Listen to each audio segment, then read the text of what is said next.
अस्सलाम वालेकुम। मोहम्मद अज़ीज़ सिद्दीक़ अपने स्पेशल प्रोग्राम के साथ हाज़िर खिदमत है। नौफल के साथ इमरान खान के बेटों का इंटरव्यू, और जो बात समझने वाली है कि बच्चे भी समझदार हैं, क्या बातें हुई और क्या पॉसिबिलिटी है आगे, और हमारी इस्टेब्लिशमेंट को क्या ख़तरात हैं उन बच्चों से। इमरान खान साहब की मुलाकात हो गई आज बहनों के साथ, जो बातें की हैं बड़ी वजाहत के साथ सामने आ चुकी हैं, और पीका फिर हरकत में है। जंग की सूरत हाल में जो पोस्टें आपने की हैं, पर्चे दर्ज, और इंडिया में क्या हुआ, अहमद नूरानी के साथ क्या कुछ हो रहा है,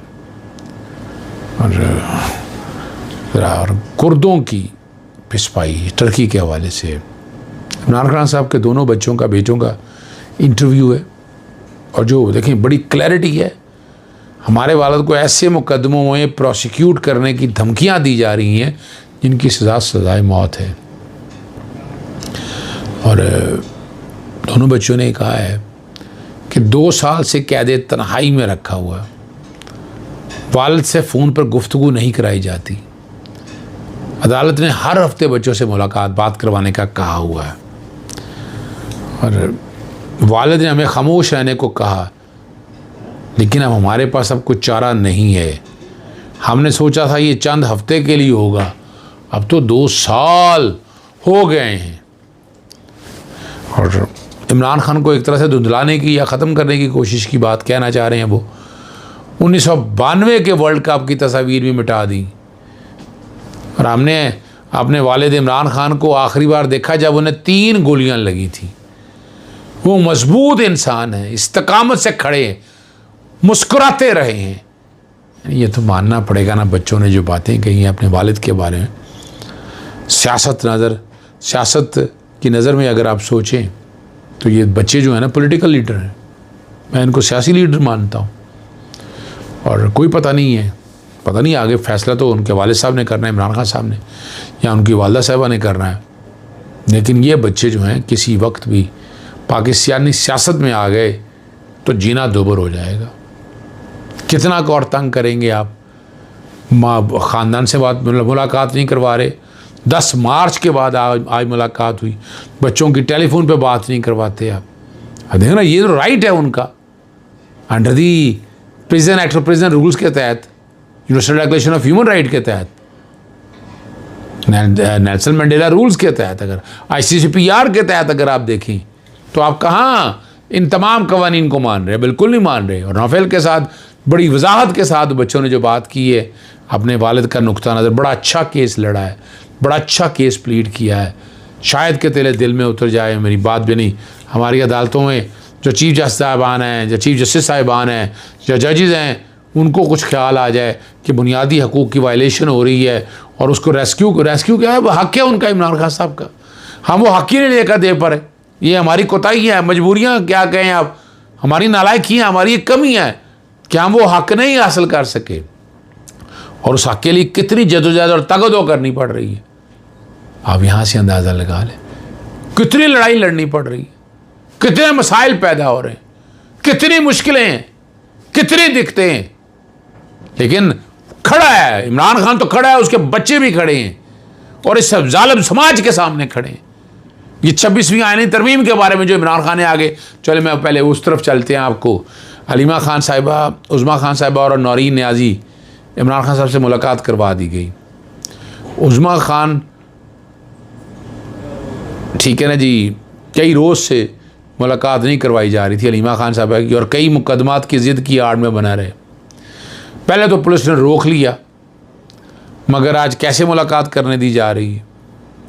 और बाकी जो नियाज़ुल्लाह नियाज़ी, मोहम्मद अली बुखारी, नईम पंजोता, इन लोगों की इमरान के साथ, खान साहब के साथ मुलाकात नहीं हो सकी, इजाज़त नहीं मिल सकी। और वहाँ जो बातें बड़ी वजाहत के साथ कही हैं, वो सारी ऑलमोस्ट जो है वो आ चुकी हैं मीडिया के ऊपर, ठीक है ना जी। और एक एक चीज़ आप देख चुके हैं। कोशिश करूँगा मैं कि वो मैं सारी चीज़ें आपके साथ रख सकूँ और बता सकूँ कि इमरान खान साहब ने जितनी जो बातें की, और बहुत ही अहम बातें कही हैं, यूँ कि नहीं। और पाक इंडिया की जंग के हवाले से बातें की हैं, ठीक है जी। उन्होंने और जो कुछ हालात चल रहे हैं, पहलगाम भारत और इंडिया की जंग के हवाले से बातें की हैं। 26वीं आईनी तरमीम ने जो हालात और सत्यानाश किया वो इस निज़ाम के हवाले से वहाँ खुल के बातें की हैं इमरान खान साहब ने। और सारा यानी ये कहा जाए कि इमरान खान को बाहर के हालात का अंदाज़ा नहीं, लेकिन जब मुलाकात होती है वो उसी वक्त इदराक कर लेते हैं चीज़ों का, और उसका जवाब फिर बिल्कुल धबरदूस तरीके से सामने आकर देते हैं और एक एक चीज़ वजाहत के साथ बताते हैं।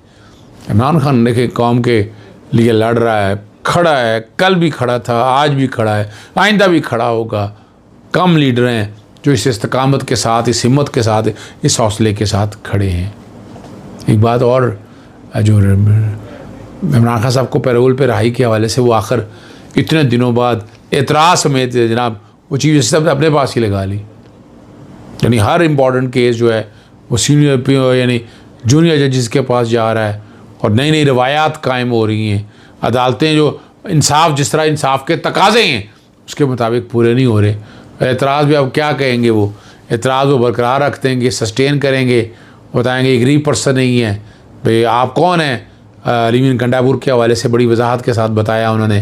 तो वरना ये तो दरख्वास्त इमरान खान साहब खुद देनी थी। अब जंग के हवाले से अगर बात करते हैं तो वो तो जंग तो टल गई है, बात ख़त्म हो गई है, तो इसलिए पैरोल की रहाई जो है मुश्किल नज़र आती है। लेकिन देखें हक़ तो है, डिपेंड करता है कि आगे क्या करते हैं। जंग की सूरत हाल के दौरान रियासत मुखालिफ प्रोपेगेंडा करने पर पहला मुलजिम गिरफ़्तार कर लिए।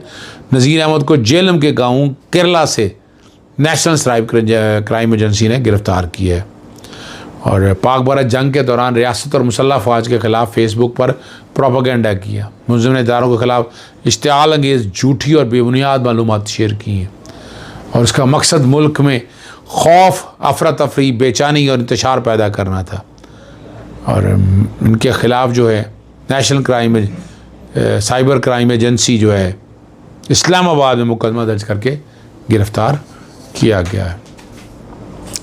सदर डोनाल्ड ट्रंप की इंतज़ामिया ने तालिबान के ज़ेरे इंतज़ाम कंट्रोल अफ़गानिस्तान में सेहत के इजाफे को जवाज़ बनाकर अमेरिका में मुकीम 11,000 से ज़ायद अफ़गानियों के लिए इंसानी तहफ़्फ़ुज़ात की मनसूखी दुरुस्त करार दे दी और पीर को ने 11,007 अफ़गानी शहरियों को आर्जी कानूनी हैसियत करने के मनसूबे का ऐलान कर दिया, जो 2021 में अमेरिका के इनखला के बाद मुल्क छोड़कर आए थे।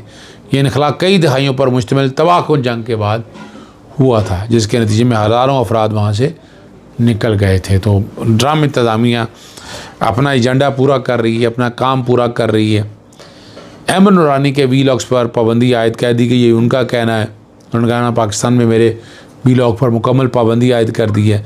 हुकूमत पाकिस्तान की दरख्वास्त पर पाकिस्तान में नाज़रीन के लिए उन्होंने कहा जी मेरे चैनल तक रसाई रोक दी गई है। फैक्ट फोकस जिसने बहुत से करप्शन को और बदनवानियों पर तफसीली रिपोर्टिंग की थी को फरवरी 2024 के इंतखाब से चंद रोज़ कबल पाकिस्तान में ब्लॉक कर दिया गया और आज तक भी ब्लॉक है। और गुज़श्ता दिनों आपको पता है अहमद नूरानी के 2 भाई हैं, कितना अरसा अगवा रहे और किस तरह बरामदी सामने हुई। आखिरी बात जो है कुर्दों की बगावत का ख़ात्मा हो गया। तुर्की की रियासत के लिए कई दिहाइयों से सबसे बड़ा अंदरूनी ख़तरा समझे जाने वाली कुर्द अलहदगी पसंद तंजीम कुर्दिस्तान वर्कर पार्टी ने बिलाखिर हथियार डाल दिए हैं। और ये ऐलान तुर्की के सदर रजब तैयब उर्दगान और तुर्क अफवाज के आला अफसरान की जानब से एक तारीख़ी फ़तह के तौर पर किया गया। 1984 में जारी इस शोरश से 40,000 से ज़्यादा अफराद अपनी जानें गंवा बैठे हैं। इनमें तुर्क फ़ौजी, आम शहरी और बागी जंगजू शामिल हैं। कुर्द और बलोच दोनों अक़वाम एक जैसे जोग्राफी तज़ाद का शिकार हैं। कुर्द मशरिक़ वस्ता के 4 ममालिक तुर्की, ईरान, इराक़ और शाम में बिखरे हुए हैं, जबकि बलोच 3 ममालिक पाकिस्तान, ईरान और अफ़गानिस्तान में आबाद हैं। कुर्दों और बलोचों की तहरीकों में एक आम मुमासलत लगती है। दोनों की आज़ादी की तहरीकें गैर मुल्क की सरपरस्ती के साए में परवान चढ़ी। ठीक है जी। और पीके को माजी में सोवियत यूनियन, बाद में शामी हुकूमत और चंद मगरबी NGOs की हमायत हासिल रही, जबकि बलोच अलहदगी पसंद तहरीक को अफ़गानिस्तान में 73 की दहाई में सोवियत असर, 2000 के बाद भारतीय खुफिया एजेंसी और मगरबी लॉबी की अहमियत हासिल रही है। इसके हाथ में से पाकिस्तान के इर्द गिर्द दहशतगर्दी का ख़ात्मा हो सकेगा, ये एक बड़ी खबर है जी हालात। और जिस तरह से और तुर्की हमारा दोस्त है, हम तैयब उर्दगान के हर बात की